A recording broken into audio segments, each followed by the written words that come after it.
வறுவலுக்கு தேவையான பொருள் பார்ப்போம். சிக்கன் வறுவல் நான் 1 கிலோ சிக்கன் எடுத்திருக்கேன். அது சின்ன சின்ன பீஸாக தான் போட்டிருக்கேன். 1 கிலோ சிக்கன்னு 2 வெங்காயம் சின்ன சின்னதாக கட் பண்ணி வச்சுருப்பேன். ஒரே ஒரு தக்காளி, கருவேப்பிலை, கொத்தமல்லி. அப்புறம் வறுவலுக்கு 2 ஸ்பூன் மிளகாத்தூள், 1 ஸ்பூன் மல்லித்தூள், 1 ஸ்பூன் மிளகுத்தூள், அது காரத்துக்கு ஏற்றப்பல நீங்கள் போட்டுக்கலாம்.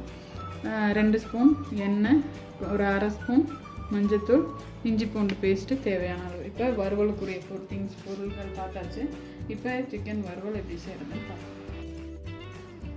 தாளிக்கிறதுக்கு பட்டை, 2 பட்டை, ஒரு 2 கிராம்பு, கொஞ்சோண்டு சோம்பு. இப்போ சிக்கன் வறுவலுக்கு கடாய் வச்சாச்சு. நான் 3 ஸ்பூன் எண்ணெய் ஊற்றிருக்கேன். இப்போ பட்டை, ஒரு 2 கிராம்பு, சோம்பு போட்டாச்சு. வெங்காயம் போட்டுக்கணும்.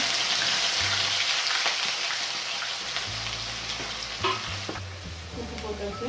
இப்போ வதக்கிடணும். இப்போ இது கொஞ்சம் நேரம் வதங்கட்டும்.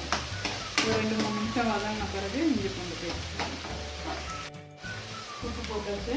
இப்போ வதக்கிடணும். இப்போ இது கொஞ்சம் நேரம் வதங்கட்டும். இப்போ வெங்காயம் வதங்கிட்டுருக்கு.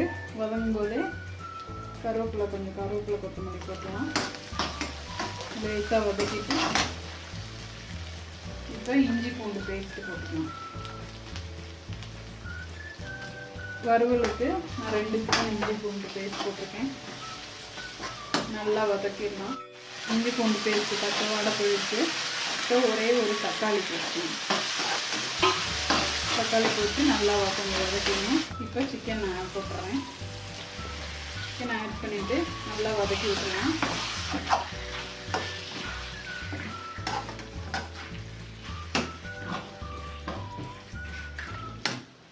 இப்போ சிக்கனுக்கு தேவையான உப்பை போட்டுட்டு கொஞ்சம் லேசாக வதக்கணும்.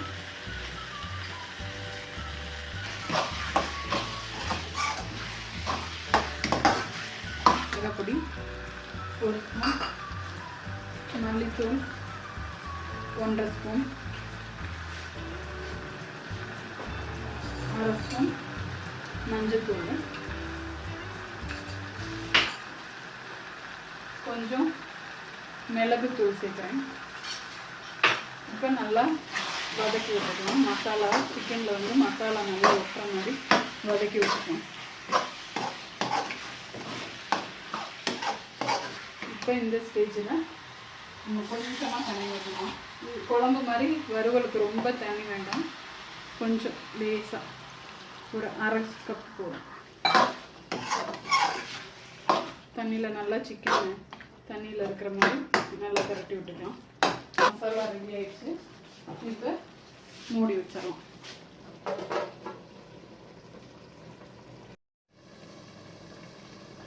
இப்போ ஒரு 5 நிமிஷம் ஆயிடுச்சு. வறுவல் எப்படி இருக்குன்னு பார்ப்போம். இப்போ நல்லா பரட்டி விட்டுக்கணும். கொஞ்சம் அந்த மசாலா தண்ணியோட இருக்குது.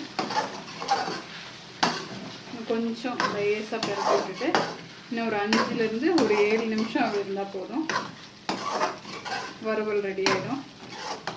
நடுவில் அப்படி ஒரு தடவை ஓப்பன் பண்ணி திறந்து பார்த்துக்கோங்க. பார்த்துட்டு கிளறி விட்டுட்டு உப்பு எதுவும் போதும் என்னென்னு செக் பண்ணிக்கோங்க. செக் பண்ணிவிட்டு மூடி வச்சிடலாம். நான் திருப்பி மூடி வச்சிடறேன்.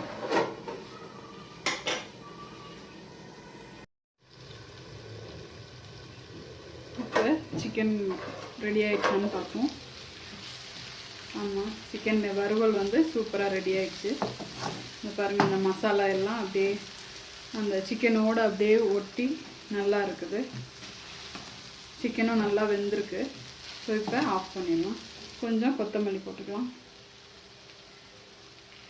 இப்போ சிக்கன் வறுவல் ரெடி ஆகிடுச்சு. இப்போ எப்படி சர்வ் பண்ணிட்டு பார்ப்போம். சிக்கன் வறுவல் ரெடி ஆகிடுச்சு. இது சாம்பார் சாதத்துக்கு, ரசம் சாதத்துக்கு, தயிர் சாதத்துக்கு நல்லா சூப்பராக இருக்கும். லைக் பண்ணுங்கள், ஷேர் பண்ணுங்கள், உங்கள் கமெண்ட்ஸு கீழே எழுதுங்க. சிக்கன் வறுவல் ரெடி ஆகி. தேங்க்யூ.